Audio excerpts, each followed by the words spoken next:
દોસ્તો, welcome to my YouTube channel સોરઠની રસદાર લોકવાર્તાઓમાં. મિત્રો, આજે આપણે વાત કરવાના છીએ શ્રી હિંગળાજ માતાના ઇતિહાસ વિશે. હિંગળાજ માતા મંદિર પાકિસ્તાનમાં આવેલા બલુચિસ્તાન પ્રાંતની રાજધાની શહેર કરાચીથી 250 કિલોમીટર ઉત્તર પશ્ચિમ દિશામાં હિંગોલ નદીના તટ પર લ્યારી તાલુકા તહસીલમાં આવેલા મકરાણાના તટીય ક્ષેત્ર હિંગલાજ ખાતે સ્થિત એક હિન્દુ મંદિર છે. આ મંદિર હિન્દુ ધર્મની 51 શક્તિપીઠ પૈકી એક મનાય છે.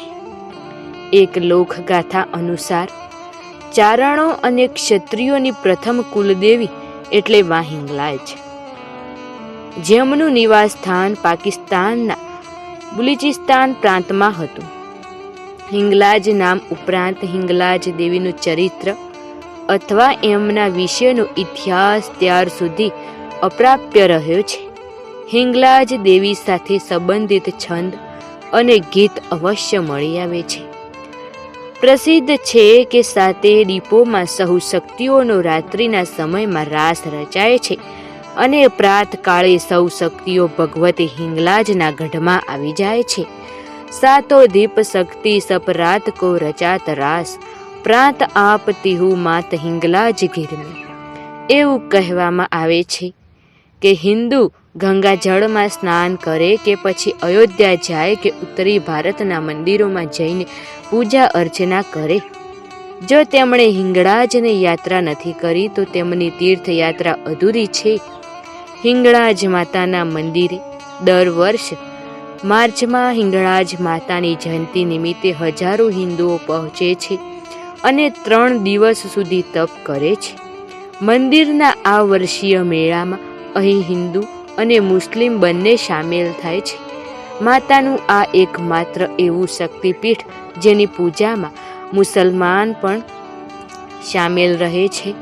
પુરાણો મુજબ એવું કહેવાય છે કે અહીં સતી માતાના શરીરને ભગવાન વિષ્ણુના સુદર્શન ચક્ર વડે કપાઈ જવાને કારણે અહીં એમનું બ્રહ્મરંધ્ર માથું પડ્યું હતું. આ માટે આ સ્થાનને ચમત્કારી અને દિવ્ય માનવામાં આવે છે. અહીંના સ્થાનીય લોકો હિંગળાજ માતાના મંદિરને શ્રદ્ધાથી નાનીનું હજ નાનીનું મંદિર કહે છે. નાનીનો અર્થ અહીં હિરાનની દેવી. અનાહિતાથી એવું કહેવામાં આવે છે કે માતાના દર્શન માટે ગુરુ નાનક દેવ પણ અહીં આવ્યા હતા. કરાચીથી 250 કિલોમીટર દૂર ક્વેટા કરાચી રોડ પર રાષ્ટ્રીય રાજમાર્ગની લગભગ કલાકના અંતરે આ મંદિર આવેલું છે. ઉત્તર પશ્ચિમમાં હિંગોલ નદીના તટ પર ચાલી તાલુકો મકરાનાના તટીય વિસ્તારમાં સ્થિત છે. આ સિદ્ધ પીઠની યાત્રા માટે 2 માર્ગ છે, એક પહાડી અને બીજું મરુસ્થળી. આ વિસ્તારથી સૌથી મોટી નદી હિંગોળ છે, જેની નજીક ચંદ્રકૂપ પર્વત આવેલો છે. ચંદ્રકૂપ તથા હિંગોળ નદીની મધ્ય લગભગ 15 માઇલનું અંતર રહે છે. મંદિરની પરિક્રમામાં ગુફા પણ છે. યાત્રી ગુફાના એક માર્ગના પ્રવેશતા બીજી તરફથી નીકળાય છે.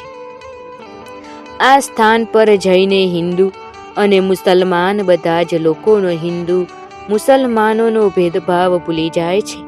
બંને જ ધર્મનો લોકો પૂર્ણ ભક્તિભાવ સાથે માતાની પૂજા અર્ચના કરે છે અને માતાનું આ મંદિર એટલે કે મા હિંગળાજ દેવી શક્તિપીઠના નામથી પણ ઓળખાય છે. હિંગળાજ દેવી શક્તિપીઠ વિષયમાં બ્રહ્મ વૈવર્ત પુરાણમાં એવું લખાયું છે, જે વ્યક્તિ એકવાર માતા હિંગળાજના દર્શન કરી લે છે તે પૂર્વ જન્મના કર્મોનો દંડ ભોગવવા પડતા નથી. એવી માન્યતા છે કે પરશુરામજી દ્વારા 21 વાર ક્ષત્રિયોને અંત કર્યા પછી બચેલા ક્ષત્રિયોએ માતા હિંગળાજ પાસે પ્રાણ રક્ષાની પ્રાર્થના કરી. માતાએ ક્ષત્રિયોને બ્રહ્મ ક્ષત્રિય બનાવી દીધા, જેનાથી પરશુરામથી તેમને અભયદાન પ્રાપ્ત થયું. એક માન્યતા છે કે રાવણના વધ પછી ભગવાન રામને બ્રહ્મ હત્યાનું પાપ લાગ્યું હતું. આ પાપથી મુક્તિ મેળવવા માટે ભગવાન રામે પણ હિંગળાજ દેવીની યાત્રા કરી. રામે અહીં એક યજ્ઞ પણ કર્યો હતો, માતા હિંગળાજ માતા વૈષ્ણોની જેમ એક ગુફામાં જ બિરાજમાન છે. હિંગળાજ માતાના મંદિર જવા માટે યાત્રા કરાચીથી પ્રારંભ થાય છે. કરાચીથી લગભગ 10 કિલોમીટર દૂર હોવા નામની નદી છે. મુખ્ય યાત્રા અહીંથી શરૂ થાય છે. હિંગળાજ જતા પહેલા લાસબેલામાં માતાની મૂર્તિના દર્શન કરવાના હોય છે. આ દર્શન છડીવાળા પુરોહિત કરાવે છે, જ્યાંથી શિવકુંડ જવામાં આવે છે, જ્યાં પોતાના પાપની ઘોષણા કરીને નારિયેળ અર્પણ કરવામાં આવે છે. જેમની પાપ મુક્તિ થઈ ગઈ અને દરબારની આજ્ઞા મળી ગઈ તેમનું નારિયેળ અને ભેટ સ્વીકાર થઈ જાય છે. હિંગળાજને આગ્રેહ શક્તિપીઠ તીર્થ પણ કહેવાય છે, કારણ કે ત્યાં જ જતા પહેલા આગ છોડતા ચંદ્રકૃપ પર યાત્રીએ જોર જોરથી પોતાના ગુપ્ત પાપોનું વિવરણ આપવું પડે છે. સાથે જ ભવિષ્યમાં તે પાપને બીજી વાર ન કરવાનું વચન પણ લેવું પડે છે. જે વ્યક્તિ પોતાના પાપને સંતાડે છે તેઓને આગળ જવાની આજ્ઞા નથી મળતી અને વ્યક્તિઓને છોડીને બાકીના યાત્રીઓ આગળ વધે છે. ત્યાર પછી ચંદ્રકૃપ દરબારની આજ્ઞા મળે છે. ચંદ્રકૃપ તીર્થ પહાડોની વચ્ચે એક ધુમાડો છોડતો પહાડ પણ છે.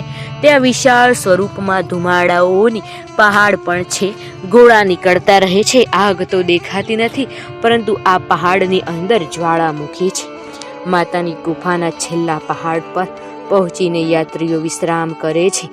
તેથી પછીના દિવસે સૂર્યોદય પહેલા અધોર નદીના સ્નાન કરીને પૂજા સામગ્રી લઈને દર્શન કરવા માટે નીકળી પડે છે.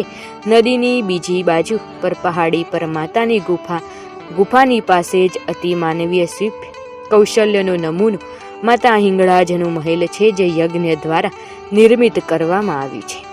હવા નહીં, પ્રકાશ નહીં, પરંતુ રંગીન પથ્થર લટકે છે. આ મહેલમાં મહેલનું ફર્શ પણ રંગબેરંગી છે.